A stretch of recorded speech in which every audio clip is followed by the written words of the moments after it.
tinest daw po sa lahat ng uri ng droga. Ano-ano pong klase ng droga tinest o lahat po ba kasama? Kanino po? Kay Yung test po na ginawa ninyo, cocaine lang po ang pinagawa. cocaine lang po ang pinagawa. Opo. Hindi po kasama ang iba. Hindi po. Yung resultang yun po ba isinapubliko? Ano?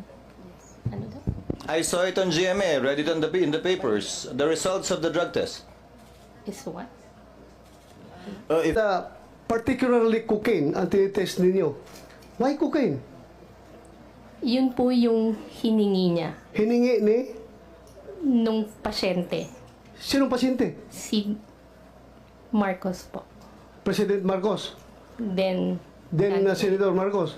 Yun ang gusto niyang hingin about cocaine. yun po lang ang So, hiningi niya. your laboratory is capable of tracing cocaine residues dun sa ihi ng pasyente. Yes po.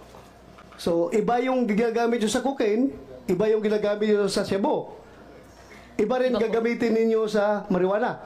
Am I correct? Opo. Pero kung ako, walk-in lang ako, pupunta ako doon sa iyo, I want a drug test. Anong gagamitin ninyo? Kung ano pong hihingin nyo. Oh, may ganun ba na hingin? Ah, Kasi lahat ng tao dito sa Pilipinas magpa-drug test.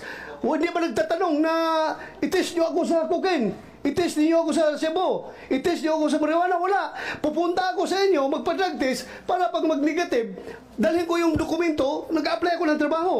Yun lang naman ang ginagawa natin. Hindi naman kami nagre-request sa inyo ng itest niyo ako sa cocaine. Itest niyo ako sa Cebu.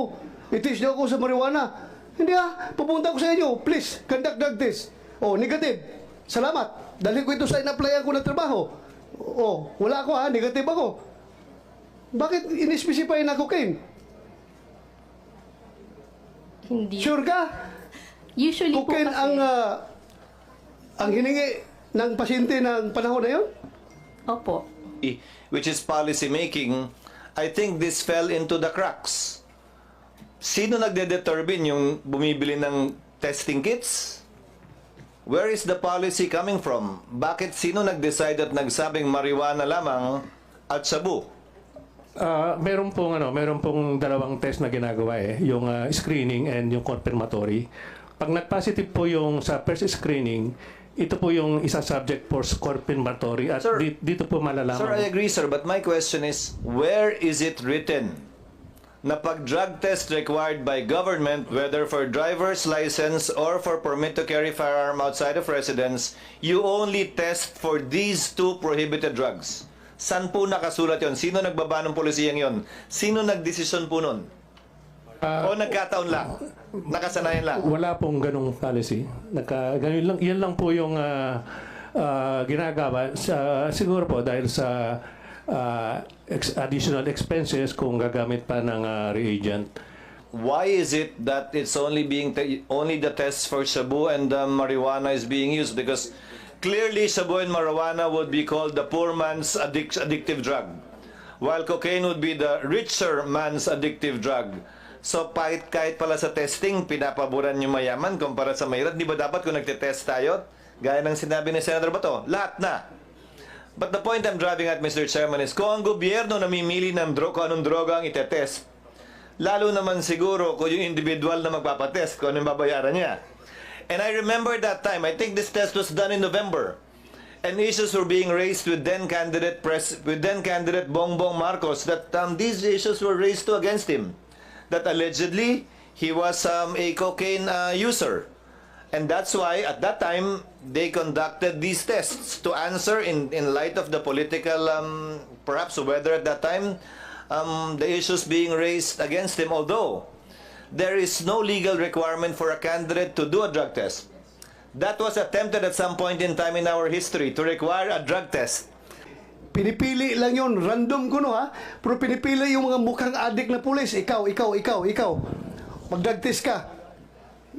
Totoo ba? Just para hindi masayang ang resources ng gobyerno, talaga pinipili yung mga balitaan na gumagamit na droga na pulis. Ikaw, drug test ka.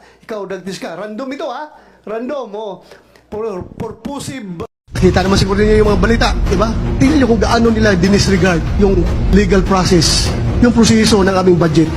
At the opening of the Bicameral Conference Committee, since I was vice chairman, ay automatic membro ako ng BICAM because ako ang nag-sponsor sa budget ng DND, Armed Forces, PDEA, and other agencies. Alam nyo, nagmanifest akong klaro. Talaga, nagmanifest ako. Because of my experience, our experience, during the last budget, na kung saan nagulat na lang kami, no? Pagkatapos ng budget, lumabas, mayroon palang pundo ng AKAP. Sila lang sa House of Representatives ang gumagamit. Ginamit nila yun para sa kanilang People's Initiative. Yun ang purpose na sa AKAP noon eh. Gulat na lang kami, para kaming tanga.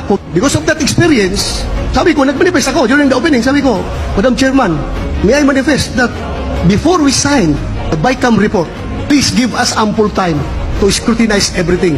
Kasi nga, ang premise ko dyan, yung previous experience namin. Sabi ko, Madam Chairman, para hindi kami magmukhang tanga. Tahimik silang lahat. After that, sila nila nag-usap. Malik kami for the second and last meeting ng BICAM. Diretso na, pinapapirma na kami ng BICAM report. Pinapapirma. Sabi ko, hindi ko pa nga nabasa yung BICAM report, papirmahin na niyo ako. Wala akong magawa, iisa lang ako eh. Lahat sila, yung ibang nandol, pumirma. Kung ginawa ko, nag-walk out ako. Tumayo ako, umalis ako. Hindi ko anong pinagsasaksak nila sa budget. So ito lang nga, tumabas nga. Umaga, nagpirma kami sa BICAM report. Nagpirma sila sa BICAM report. Pagkahapon, lumabas yung BICAM report, yung soft copy. Pinadala sa mga opisina namin. At doon, nakita ko talaga na may mga blanco na mga amounts doon sa pundo ng Department of Agriculture. But then, again, diretso, ratification, pagkahapon, somewhere, mga gabi na, mga 7 to 8 o'clock ng gabi. Ratified yung BICAM report. Again, hindi ako sumama sa ratification. Hindi ako bumoto. Dahil hindi nga ako pumirma ng BICAM report, bumoto pa ako. Ano kayo, hilo? Nakalusot na yung BICAM report. Yun na. Alam nyo, napakaraming pinagtatanggal. Itong masama talaga. Ang daming legislator, parang naglulukuhan tayo ba? Kapag merong nangyari na pambubuli ng mga Chinese sa West Philippine Sea, alam mo, anong sabi ng mga magagaling na legislator? We condemn to the highest terms yung ginawang pambubuli ng mga Chino sa ating mga mangingisda, sa ating mga sundalo, sa ating mga Navy, sa ating mga Coast Guard. Kaya kailangan suportahan natin ang pag-modernize ng ating armed forces so that makuha natin yung credible defense posture para respetuhin tayo ng ating mga kapitbahay. Yun, galing. Pagdating na budget deliberation, yung 50 billion na AAP Modernization Fund ng NEP na sinabit ng Malacanang to the House of Representatives, napiyasa nila ng 10 billion. Ang 50, ginawang 40. So yun ang nakalagay sa GAB. Pagdating doon sa Senado, since ako ang chairman, ako ang nag-defend yung budget na yan, kinausap ko yung chairman ng finance na si Senator Grace Poe. Hindi ko papayag na hindi natin ibalik yung budget na yan. Ibalik natin yung 10 billion. True enough, nabalik namin ang 10 billion doon sa Senate version, 10 billion. Naibalik, 50 billion ulit. Pag-akyat doon sa BICAM, paglabas sa BICAM, mas malaki pang tinapyasan ng 15 billion. O yun, nakakakalungkot. Iba ang sinasabi, iba ang ginagawa. Kaya kayong lahat nandito, please educate our voters. Aside from campaigning for us, lahat na dito sa screen, ating mga kandidato, aside from campaigning for us, also please educate our voters to use their vote wisely.